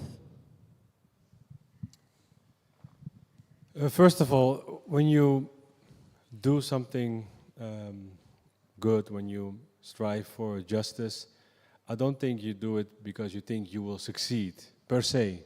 You do it because it's good. You strive for justice because it's a good thing to do. And then you have to look what is effective, what is the best route. But that's the first start, I think. That you don't look at it, well, I will not succeed, so I will say nothing about this topic. I don't think that will not be me to do that. Because it's part of my values to say what I think should be said, coming to a more just society, more just world, and not hold back in that sense. You have to really believe in it, and you have to apply it and do it consistently and consequentially. That is the route for me to choose. And so for me it's actually a no-brainer to do all this, because I really believe in it. And I also get that response from people. You will come more over as authentically when you follow your inner core values. And that's also my advice when people ask me, well, how should people react? Well, I come from a certain background. That's not his background, her background. But you know that in everyone's own philosophy of religion, of ideas, in the sense, in the core, everyone is actually for peace. We have to live with each other. All the major religions say this. All the major ideologies say this. You don't have to copy my religion. You don't have to copy my ideology. You have to stay true to your own ideology, your own view on this world. Apply that like as it is in the paper, in the books. Apply that in the real life. That will be, I think, a major step towards a society where we have like a mosaic of different groups, different religions, but at the end story of that would be living together in peace. And it may sound very idealistically, but again, you have to have that point at the horizon. And I don't think, we got a lot of media attention in the last year, Itai and me. But then again, our influence is very small. I don't think a lot of people even know anything we did. But that's not the point. The point is that we present an alternative vision. That is the major thing of us, the major takeaway from us, that there is an alternative vision. When people look for it, they will see, well, another story is possible. It's not only people standing against each other, but also people next to each other with a common vision. Yeah, so sometimes conflict is a misunderstanding that can be cleared up. But Francesca, you mentioned that there are also extremists. Some conflicts are not misunderstandings, they're the outcome of the fact that you're facing an extremist. What have you learned about extremism over this past really tense year? Good question. I think what I've learned is mainly that they should not be the focus. And what I mean by that is, so I was listening to this episode of The Daily today with Ronan Bergman. Anyways, I don't remember who's the, oh, yeah, okay, you're nodding, so hopefully I got the name right. And he was telling the story of how extremists came in power in Israel. And he was saying what you were saying before, Alon-Lee. He was saying the biggest threat to Israel comes from within. And in this story, what was striking to me was that all the extremists, the violent people, those who really just wanted to see, Israel just made of Jews and that's it, were not counteract in time. So they were doing their thing with the settling, etc. And somehow the government, who was not even, that extreme as it is now, was somehow looking the other way. So I think extremists, from one end, should not be the focus, meaning that we're not going to build a solution with them.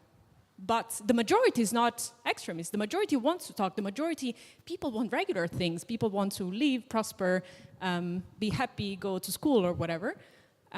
So you don't build peace with extremists. You focus on the people who do want to talk. And in my experience, these are the majority.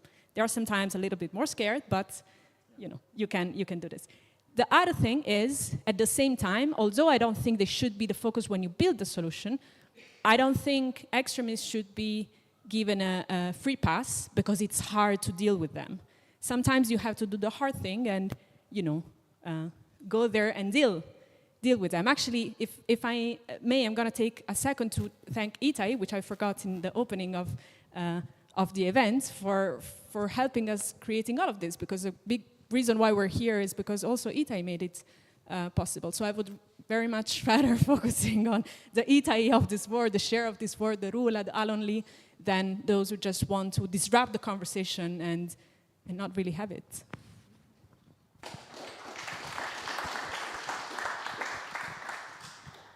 A final point before we go over to the audience is the charge of treason. Treason. So I think all four of you must have an experience having that hurled at you. I don't know, maybe if you too, Francesca? Can you reformulate the question for me? Because I didn't quite catch it. Are you being called a traitor? Traitor? A traitor. What does it mean? Well, so for example, Alon-Lee, you told me over dinner, you said, so I am immediately the self-hating Jew. I betray my own people, according to some. But then if you're Palestinian, then I'm sure there's a different kind of charge. Yes, I'm betraying my Palestinian people for wanting to stand together with Jews, or from the other side, I should be denounced out of the Israeli society because how dare I speak against the government while I am living a great life inside of Israel. So many people see us as different things because we hold different ideas that do not go with their messianic ideas and, fantasies sometimes. It happens to all of us. And I think if I didn't let you finish your question, but I think, again, extremists have the loudest voice. They get most of, the place to shout out loud, to get people's attention, to say what they dream of, what they think of, because it is much more extreme than any of us would think of or about. And they get the platform, and people listen to them. And I truly believe that most people are between. You have extreme on the left side, you have extreme on the right side, but most of the people are people who are in that range between. And these voices are not speaking out loud.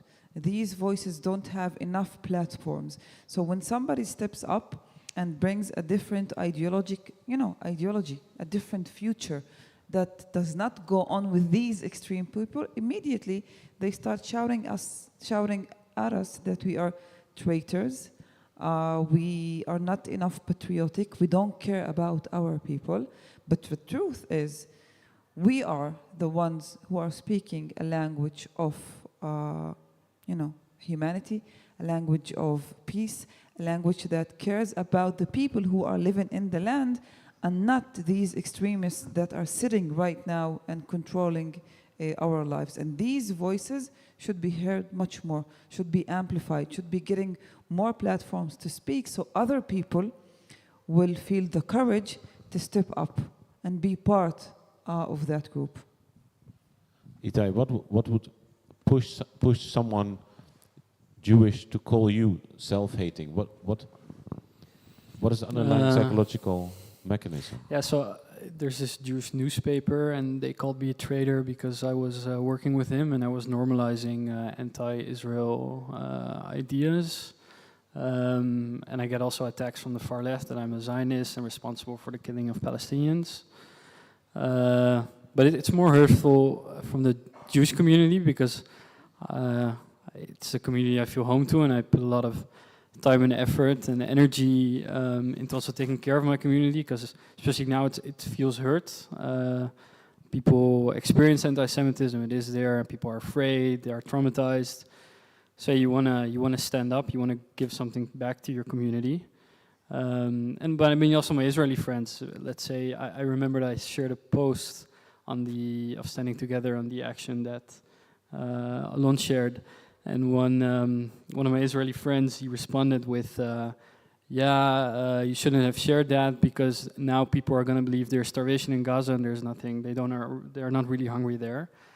And it's so, people are so messed up in their own traumas and their own pains, and then they're trying to reflect that on me by calling me a traitor or anything, or doing like after all the effort and time you put into doing the right thing for your community.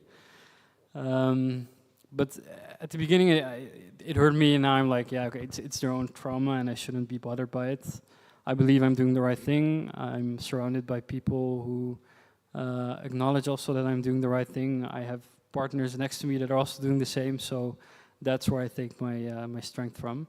But yeah, to return back to your question, I think it's a lot of trauma and pain and fear. Well, to add, my experience is not per se that people will tell me I'm a traitor. Those like very minority. Usually people are like sending me videos or something else, or something happens and they say, well, what would Itai say of this? Why is Itai not condemning this? And I like have to think about it, like why are people responding in this way? And Usually I don't respond, or I'll say, I'm not his ambassador. You go ask him yourself. And sometimes it would be like really fellow politicians who are saying this. It was weird.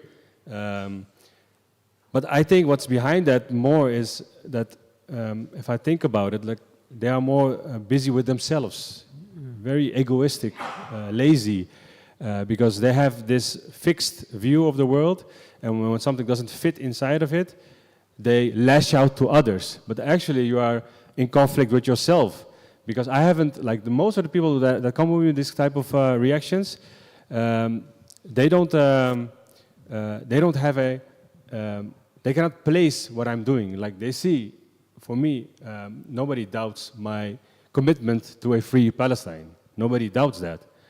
It's more about saying, how can you work with him? That is what the question is about, because you are conflicted with your own views. You have your own views as how you should formulate your political struggle when it comes to this topic.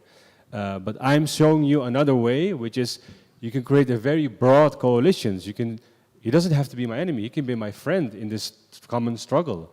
And that's what causes the error in the people's head. And that's why they lash out to others. That's what I think was behind the psychological conflict that's going on there. Yeah. Very good. You've been a very good audience. Perhaps you were asleep, but maybe you were just listening intently. We're going to the chat first from the European satellites. Yes. We had many people watching online, many comments, and the sense that I get from the questions that we got was that people are really grateful that you're here. So thank you, first of all. And I feel also that people are looking for guidance from all of you, and they're looking for a little bit of hope. So the first question is about hope, to standing together. What hope is there for progressive voices to gain traction in a country that has consistently shifted to the right?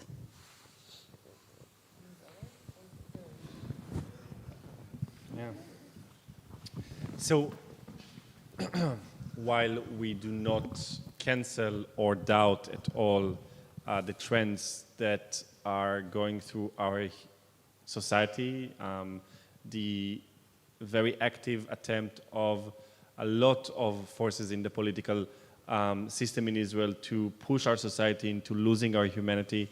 You know, there was one political party in the opposition supposed to be against the right-wing government. They are also right-wing, but they are like in the opposition. They had a coordinated post. All of the parliament members of this party, of Lieberman, had posted in the same second the same sentence.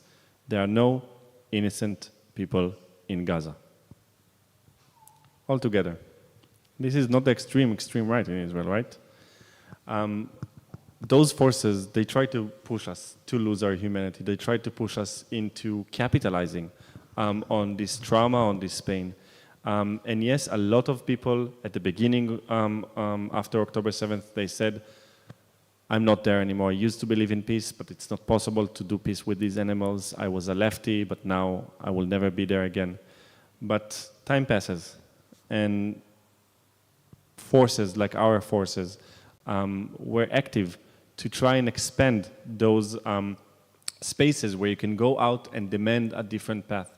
And it is expanding right now until the point where we see 64% of the Israeli society demanding right now in polls a ceasefire agreement to release the hostages that is including the withdrawal of the army from Gaza.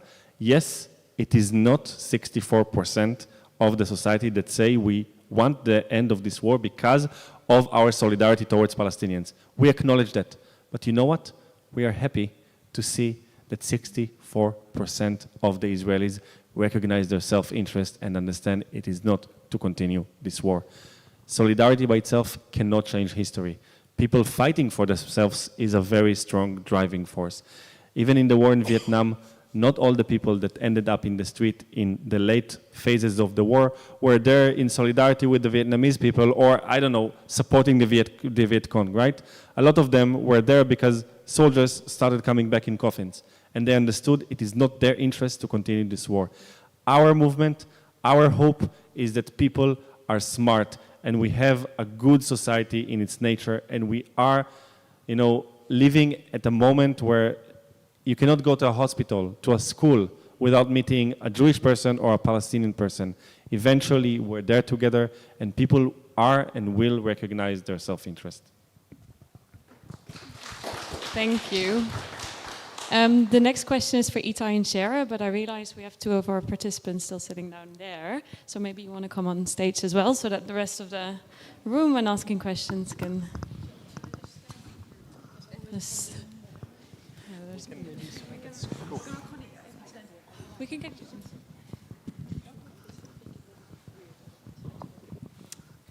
Itai, Shara, what formats of encounter should a party such as Volt or any other organization establish for people connected to the conflict parties or wanting to enter into dialogue with others? Well, I think this is a really good start. Inviting people who are actually affected by the war to talk to us and share their perspective with us.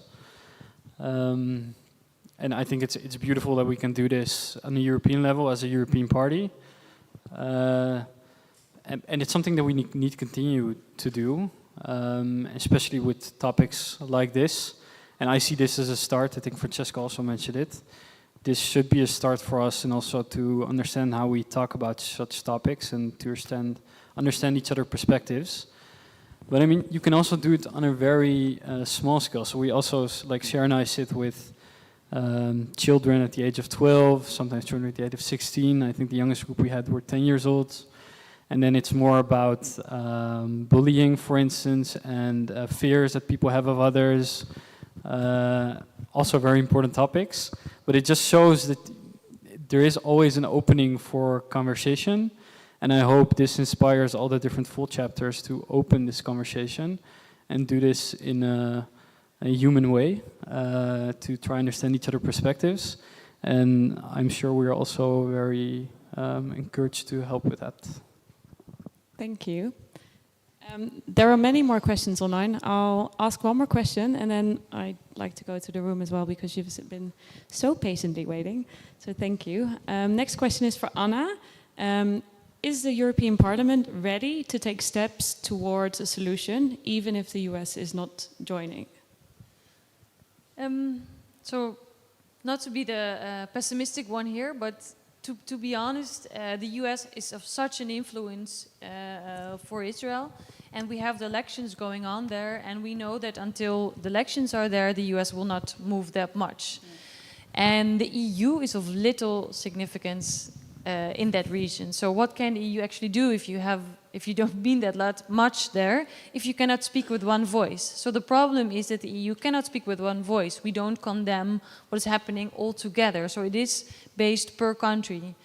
But the European Parliament, yes, they can take a stance altogether with all the members of the European Parliament. They have done that already, and they can do that again. So I think that is what we should do. But the EU, it's difficult. So I think you have to work towards a coalition of willing countries that can work together and that can take a stance. But you have to look at those countries and the Parliament altogether. All right. Then there are questions. Now, let me remind you of the concept of a question. It's usually 3 sentences. One is, it's fantastic to be here. 2, my question is about X, and then the question. And the question is usually then, you know, it ends up with a question mark. So your voice slightly raises, and it's short. Yeah. So yeah, the gentleman with the glasses first.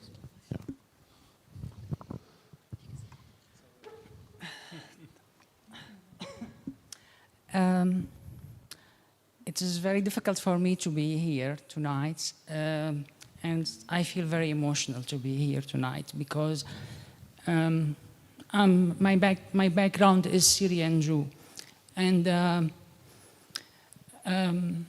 I would like to be part of the solution, but it is very painful for me. Even when I try to be part of the solution, after the 7th of October, I decided to run the marathon last year in Amsterdam with the Israeli flag and the Ukrainian flag, but because also as a victim, as someone was in the Syrian prison, as someone the Syrian government called me Mossad, I decided also to hold the Palestinian flag because I can't see the pain of the Palestinian, ignore that. But even when I did that, when I hold the flag, the three flags, after 1 week of that, someone drove the swastika on my window, and this happened many times in my house. My question is that what I can do as a Jew to support both of you. And I'm sorry I got emotional, but it is it's a trigger for me because I used to love Syria, but I hate Syria. And I can see Syria only when I go to Israel and I look from this side to other side. And since the 7th of October, I lost many people from the Syrian community because of my background.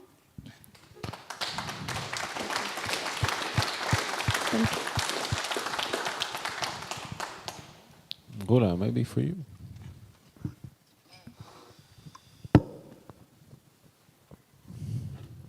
عزيزي أنا كثير متأسفة. I'm gonna say it in Arabic for the beginning. بس أنا كثير متأسفة على الأشياء اللي بتمرقها.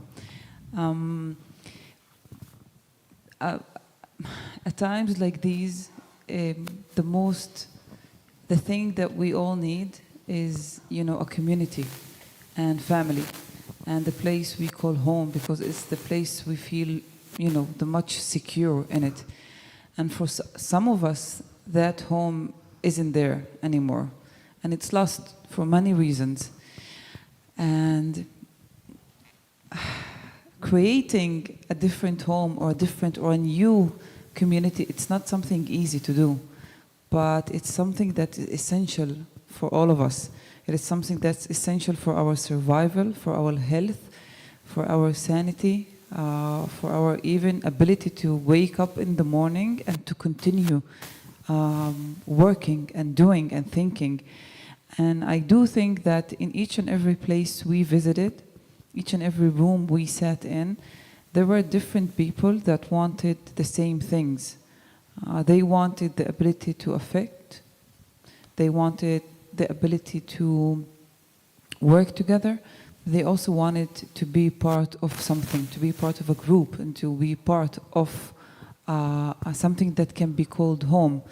And I still think that even here at the harshest of times, the same way we can still do it back home, have a grassroots movement that is, yes, a political home for us, but also a home of people that believe in what we are doing. It's something that can also be done in here. And I do really have a huge faith in people. And it is one of the main things why I do what I do today. I don't give up on people easily. And if I would give up on people, I would just leave politics and stop doing what I'm doing right now. And I think I'm asking you the same thing. It's also to not give up on people that surround you, but also to not give up on you and what you believe in and what makes you who you are, with all of the complexity that comes with it. I hope you find comfort in what I say, but I do really believe that the main and the most thing to have around us is a community, is people that care about us and we care, and we can make that happen again and again and again. And I do wish you من كل قلبي إنه عن جد هذا الإشي تلاقيه هون.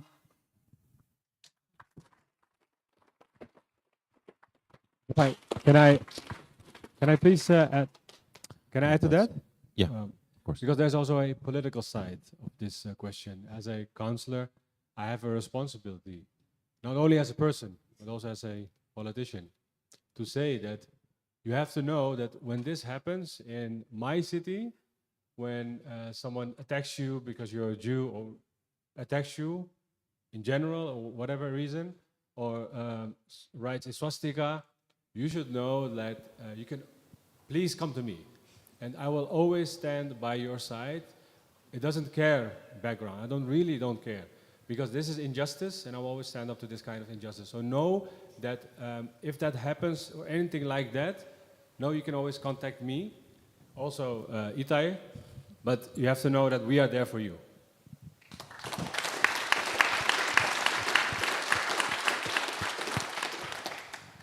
So, yeah, that's the gentleman again with the glasses. Good to be here, thank you. Okay.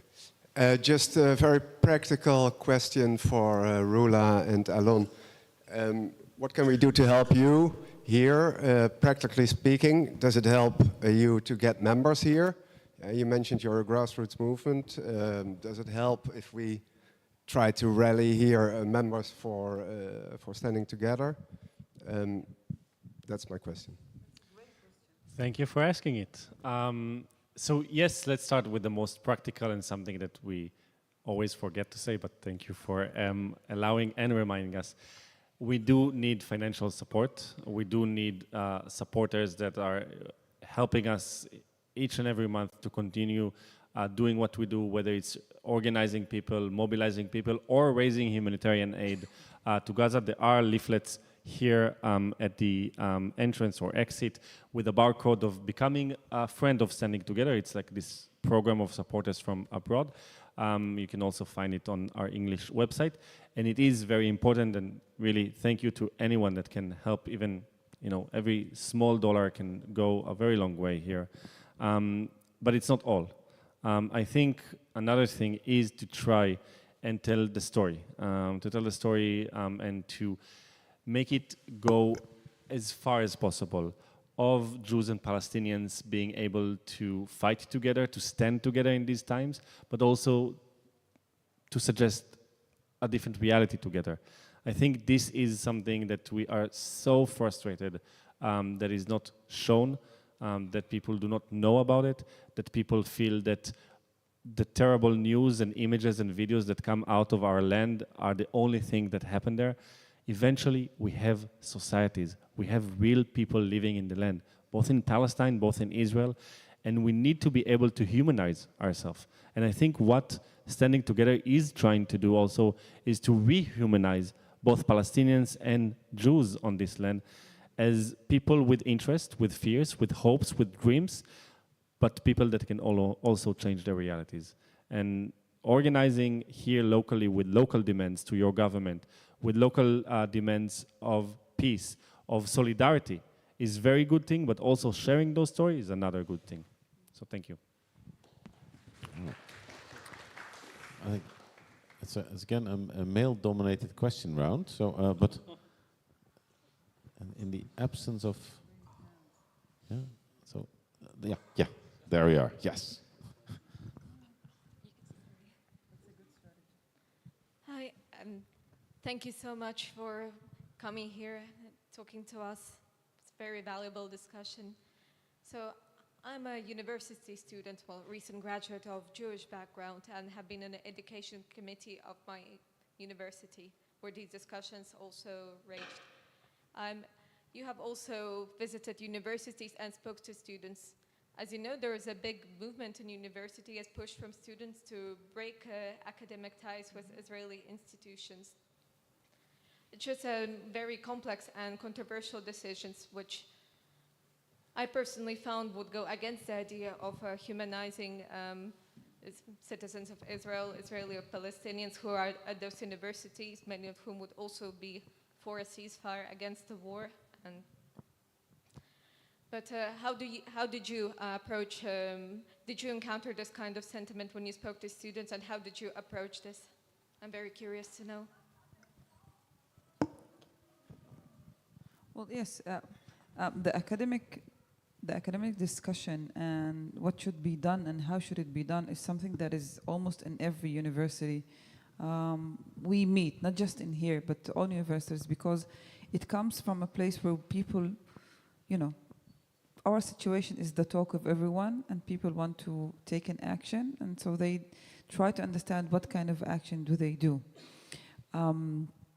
And most of them, I think we've said the same answer. There is a very huge, taking a stand is something we need from people. It is, really, we want you to take a stand, but there's still a huge difference between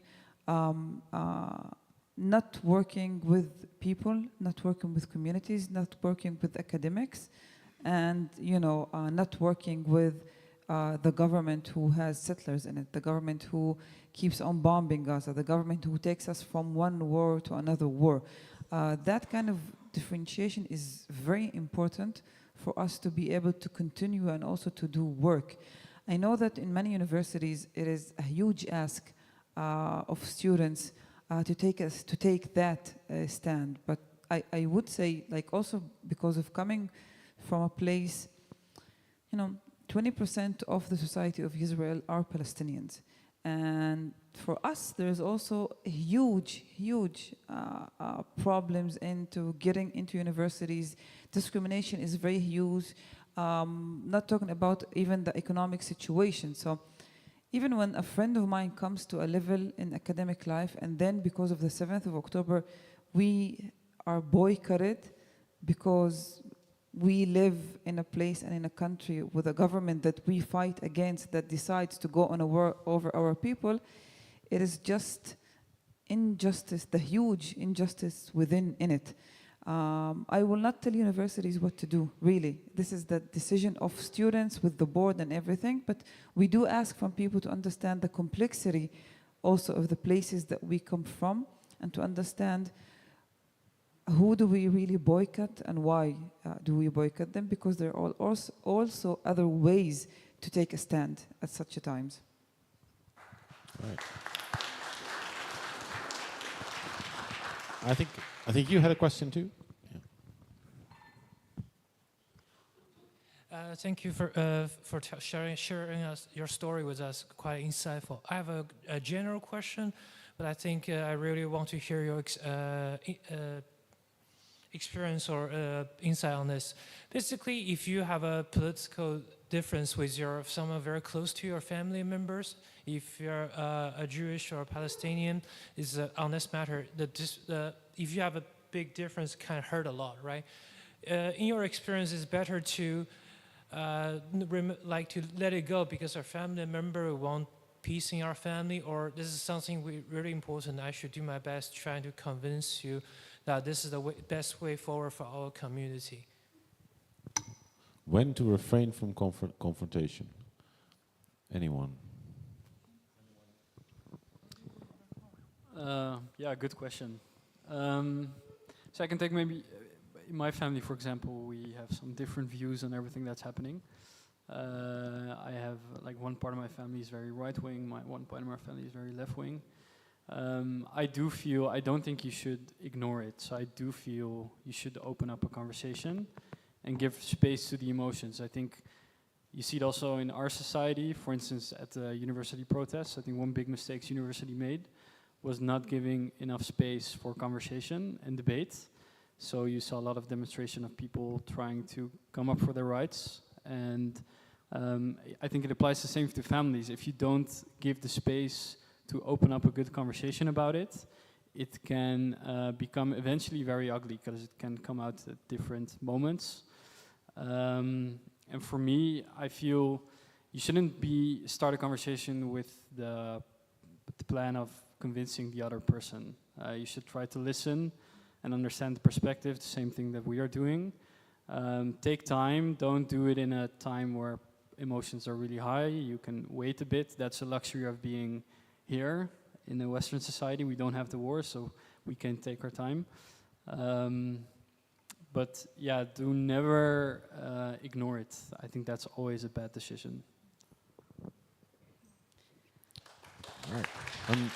I think we have time for one more question. Yeah? Then there was a lady all the way in the back there on the left. Yeah. Sorry. Coming through.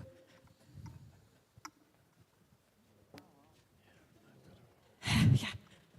Like, let's say from some miracle we get this ceasefire, and Netanyahu goes. What should happen after that? Because in the news it's only about the ceasefire, but not about the solution after. What do you think that should happen? Because you got two completely traumatized countries now. But what should happen after that? What should we do?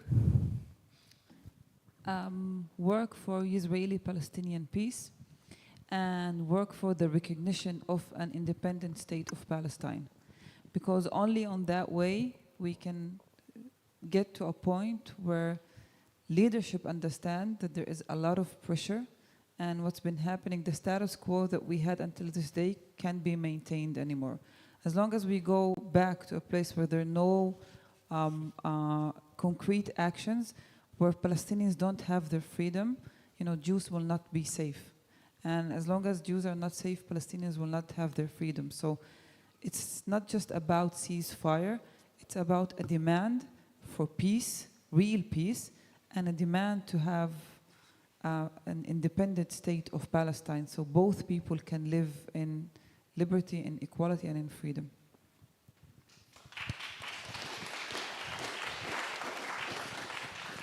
All right. Well, and if you have a productive discussion, then there are lots of questions, and lots of people will go home deeply frustrated because they couldn't ask that question.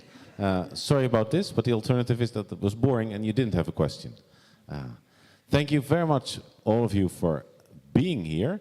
I think we're going to clear out the chairs, and so it would be lovely if you could help. Yes, please. Yeah. I'm going to ask for a big round of applause, but before I do so, over dinner I was talking to our special guest, our guests of honor, Rula and Alon-Lee, and I couldn't help noticing just how worn out they were. They've had an absolutely jam-packed 4 days. And so, of course, they're going to check every morning the membership of Standing Together. So what would happen to their faces tomorrow morning if they refresh the button only to find out that so many of you, both in Germany and Italy and in Brussels and here, had become donating members? Yes.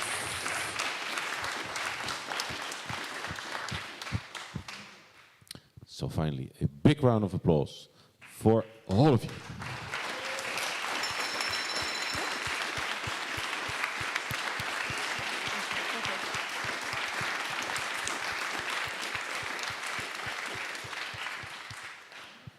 So let's make room for the drinks, and everyone who had questions can still ask them because they're going to stay for a couple of drinks. Yeah.